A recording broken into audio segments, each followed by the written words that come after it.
Yeah, suppose we want to find whether a given polynomial is 0 or not, then this is the question of polynomial identity testing. So suppose it is given in the form of summation of coefficients of monomials. Okay, then it's very easy to check because you'll just go linearly over all the coefficients and check whether each of them is equal to 0 or not. So then you will know whether the polynomial is identically 0 or not. So this is not the format in which our polynomial is given.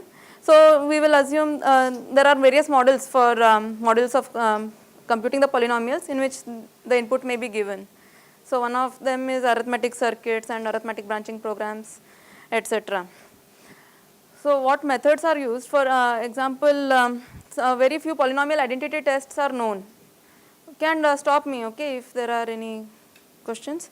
So very few polynomial identity tests are known. For example, the very simple example is about univariate polynomials.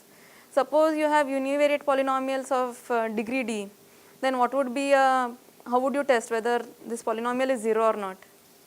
You would just you know that a univariate polynomial of degree d has at max d roots. So you will feed in d plus 1 values, distinct values, and then you can check whether it is, and if it comes to 0 at all these points, then you will know that it is 0. Also for sparse polynomials, sparse multivariate polynomials, this PIT is solved. Okay, now also Schwartz and Zippel. Schwartz, Zippel and others, they gave a polynomial identity test which works for all polynomials, okay, and it works. You have to okay, so it works on this theorem. The theorem is that for a random point,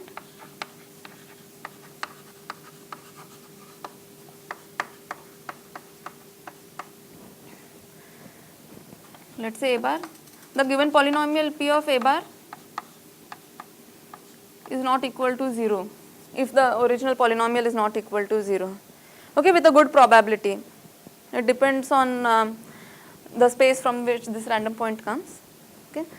So this is a randomized algorithm. So the question is whether there exists a deterministic algorithm for this, okay. So now so there are various models of computation like like arithmetic circuits, etc. So we will be looking at arithmetic branching programs. In this talk we will be talking about arithmetic branching programs. So let me say what arithmetic branching programs are. They are given by a graph G, and a start vertex S, and so this is an acyclic directed acyclic graph, and there is a start vertex and end vertex T, and so for example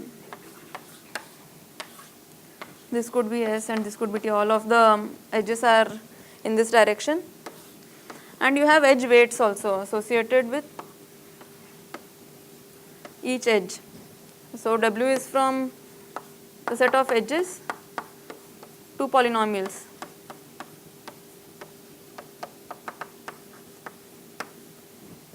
And we assume that these are simple enough polynomials, and the weight of a path from S to T is equal to, let us say a path from S to T is equal to summation over all the product over all the edges, then you take the product of the weight of the edges,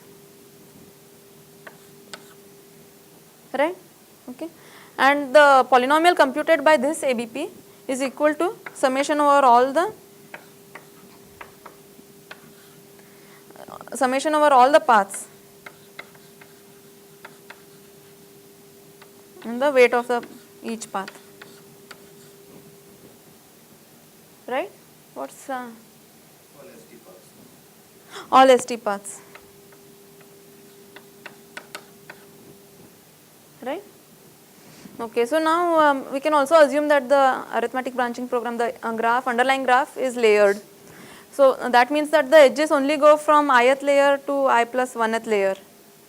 Okay, so it will look like this.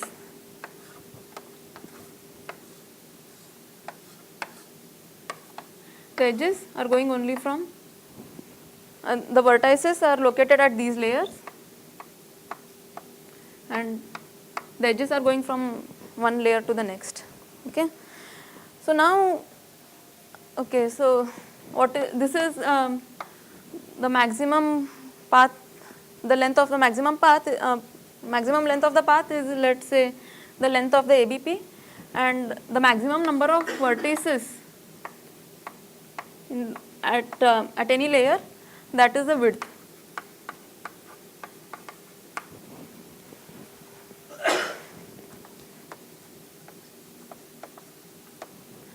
Okay, so now this is S and this is T. So this, and polynomial P is the polynomial computed from S to T. So can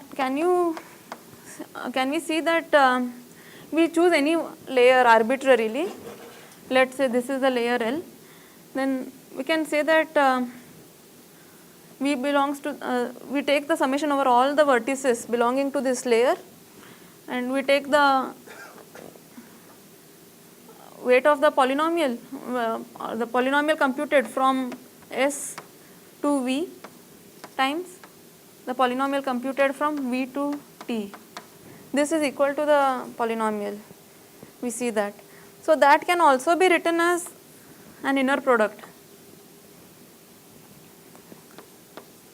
P of S comma V1, P of S comma V2, and so on. And VW, W is the width, times this from V1 to T. Right, this is the inner product. So yeah, so this is something we can, we should, I mean, I'll be using. Okay, so ABP, it is known that ABP computation is equal to iterated matrix multiplication.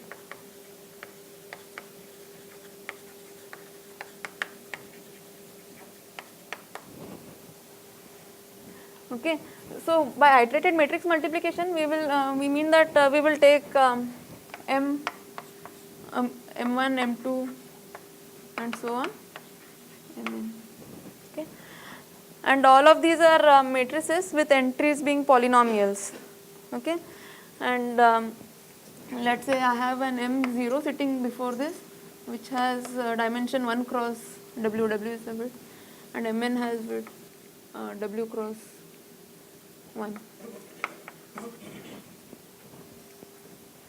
Okay, and it is known that the so this will compute one polynomial, and that polynomial, it is known to be the polynomial computed by this ABP. Now I have to say what is the correspondence between what is the reduction from the ABP to this matrix multiplication. So I will talk about M1. The ijth entry of M1 is equal to the edge weight of the edge going from the ith layer of the ith vertex of this layer to jth vertex of this layer, right? Okay, so and yeah, this is known. So arithmetic branching program and iterated matrix multiplication, they are equivalent. So these matrices have polynomials sitting in them. So I will we are interested in read one's arithmetic branching program.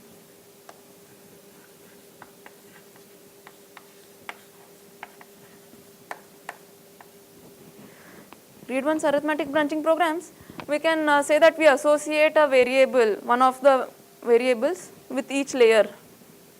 Okay. So this ABP has so many layers, and let's say I associate x5 with this and x6 with x8 or some arbitrary, in some arbitrary sequence. So yeah, if there are n variables, then we can see that there are n layers, right? Okay. Yeah, and yeah, I will be assuming that even over here there are variables sitting. So from this end to this end we have n variables sitting. Okay, and this is called read once because a variable is read only once in a path. Okay. Yeah, so there is what about this circuit? What are the results known?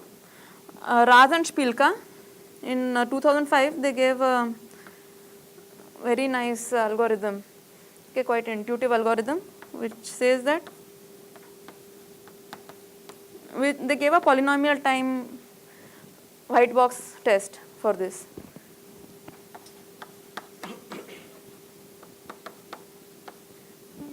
Did I say white box? What is white box and black box? Okay. Okay. So you remember this Schwarz-Zippel lemma? So we have for a random point A, we plug in the value for the polynomial, and if it evaluates to a non-zero value, then we say that it is non-zero. So this is an example of a black box test where you just know that the polynomial is sitting in here, and we feed in the values and we check the output, and we have to say whether it is 0 or non-zero. So this is black box test. So the set of such tuples that you feed in is called a hitting set for this family of polynomials. Okay, any polynomial from that family could be sitting here. Okay, now, yeah, and the white box is when you can see in the see the structure of the circuit. You can see what values are sitting at what edges. So Raz and Spilka, they gave a white box polynomial time algorithm. Then in 2000, there were a series of works in Forbes, Michael Forbes and Spilka, Ramprasad, and Nitin Saxena. They have all worked on this, and then in 2014,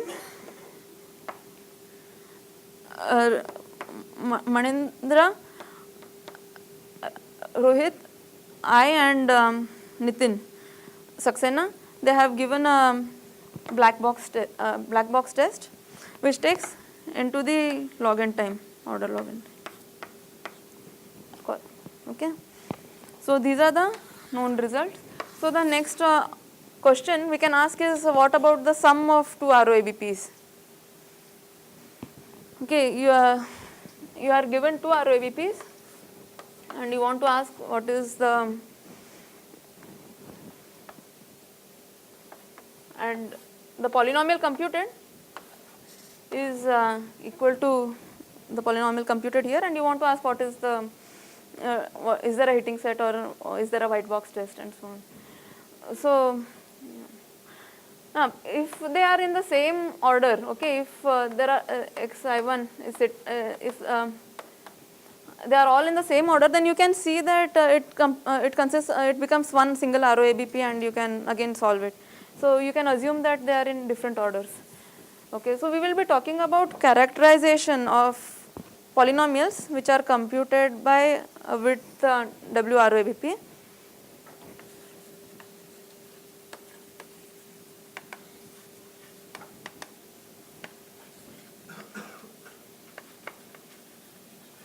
Computed by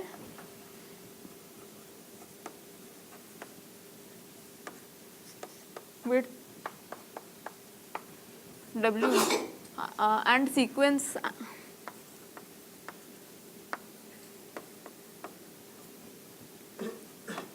xi1, xi2 till xin. This is a permutation of the variables.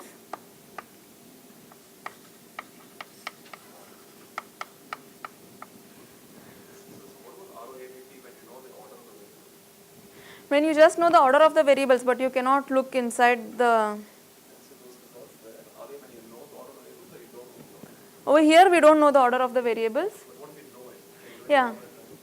Yeah, then also we can do it in polynomial time. So this is when you know everything, okay, all the edges, you can see the polynomial edge weights. But over here in this, you cannot even know the sequence. And there is something we call gray box, in which you know the sequence of the variables. And for that, Forbes, Michael Forbes and Spilka in 2012, and then yeah, they gave algorithm n to the log n, sorry, n to the log n.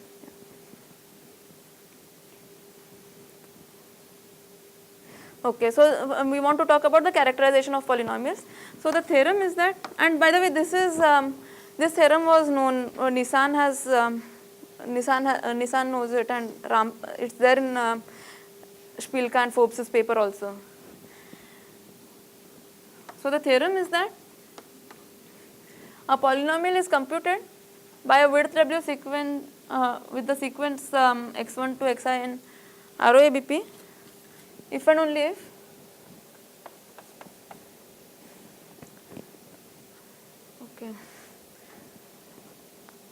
if the, so just hold on for a minute, I will explain a few terms. Span of this set of coefficient polynomials, I'll just explain this.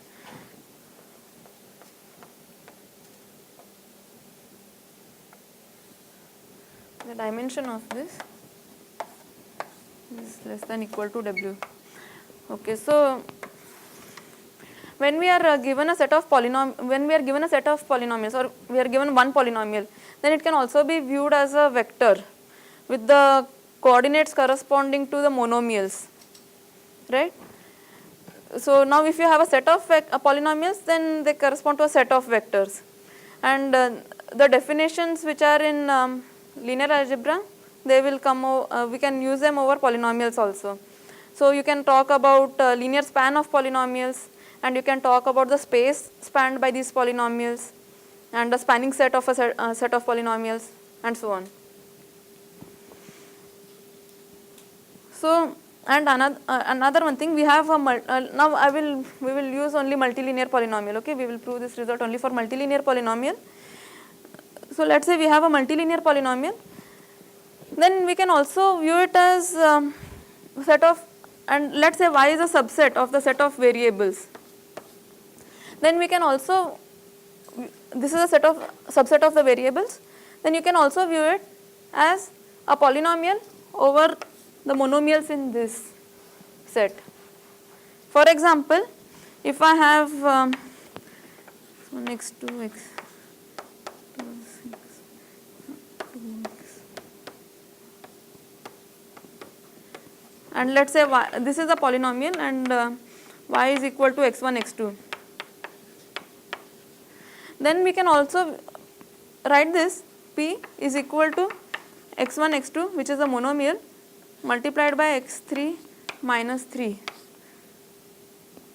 plus x1 times 2 plus x2 times 0 plus 1 times 0, right? So this is a polynomial with monomials coming from this set y, and the coefficients coming from the remaining variables, right? Yeah. So this I will just denote by this this coefficient I will denote by c y comma b. B corresponds to the monomial, and y corresponds to the set, and b corresponds to the monomial in that set. Is that okay? Why is it b? No, what does b denote? B denotes the monomial in y. Okay. In the variables y, and c denotes its coefficient. Okay. In other words, p is just some subset of y. Yes, yes. Since it is multilinear polynomial. Yes. So yeah, so this is the, so you can see that these are the set of, these are polynomials in the remaining variables. I will write this as C, and where yj is equal to xi1 till xij. So I mean that your y1 is equal to xi1 and so on. Okay, the initial sequence. So what we mean is that when you look at this set of coefficients with respect to this set of monomials, set of variables, then their dimension is small. The dimension is only W. Okay, and we have an ROABP for that polynomial only if this holds for every yj. So we will prove this. So yeah, we will prove this theorem. Is that clear? So we are taking dimension over which vector space over which field are you looking at? The base field. The polynomials are over F. It's a vector space over F. Okay. Yeah, yeah. You mean that we are taking linear combinations with constants coming from F. Yeah. Okay. So the easier part is that if there exists an ROABP, then this is small. This dimension is small, which I will prove first. So we know that this is an ABP, so we can write it as a set of matrices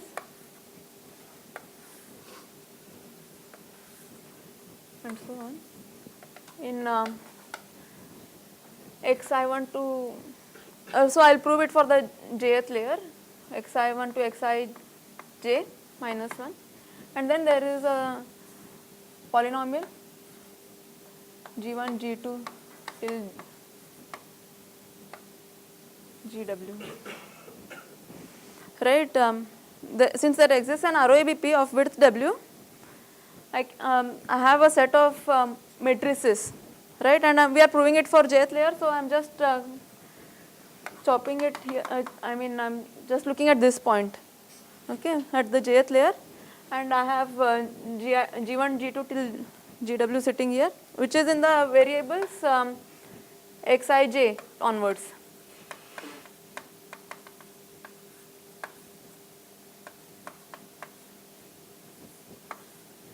Right? And these are polynomials in till xij minus 1.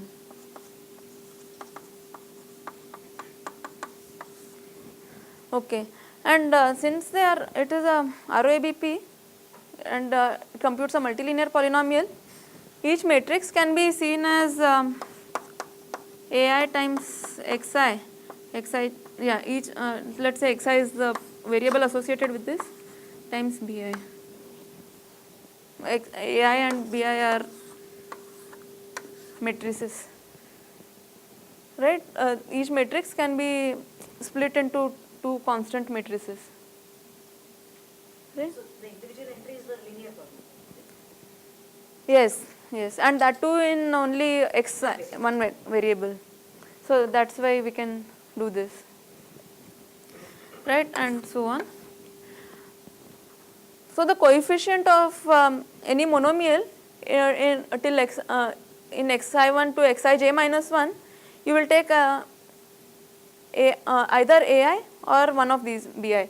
It depends on like if I want to look at x1 and x1 times x3, the coefficient of this, then I will look at I will pick a1, not b1, and I will pick b2 because it's a constant part, and I will pick a3,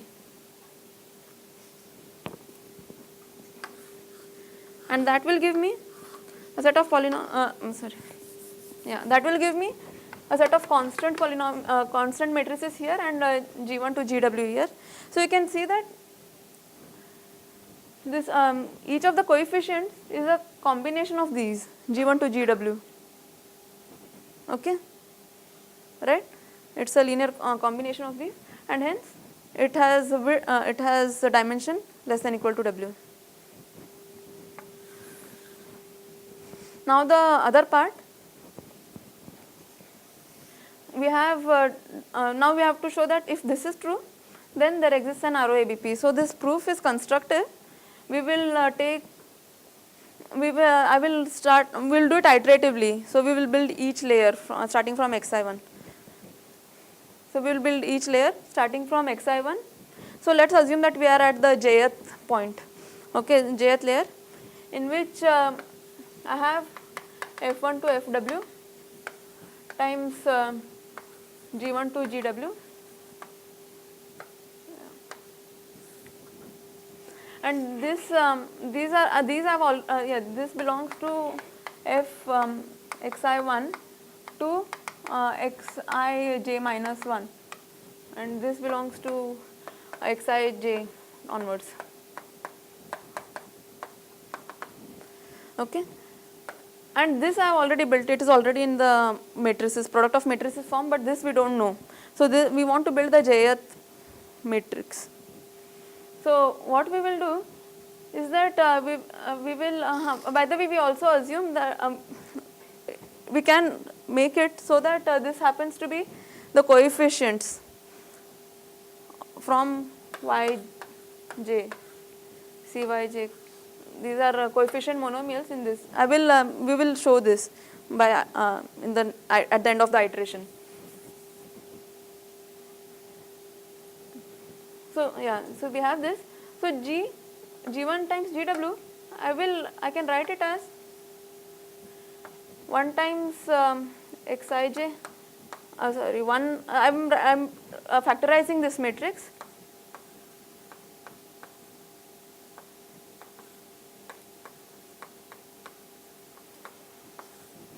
Times g1 comma 0, g1 comma 1, and so on.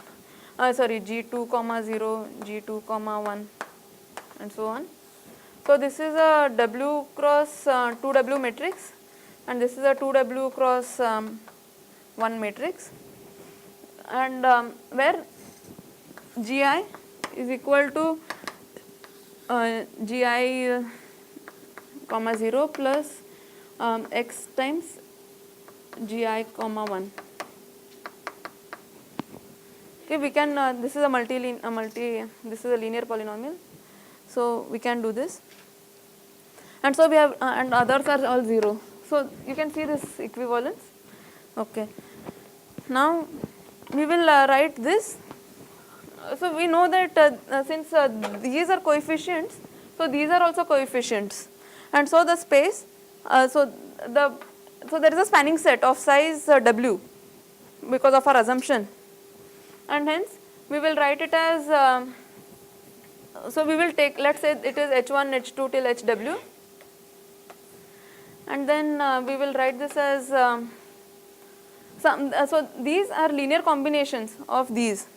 So there exists a matrix in F with entries from constant entries, such that you can write it as there is a 2w cross w matrix.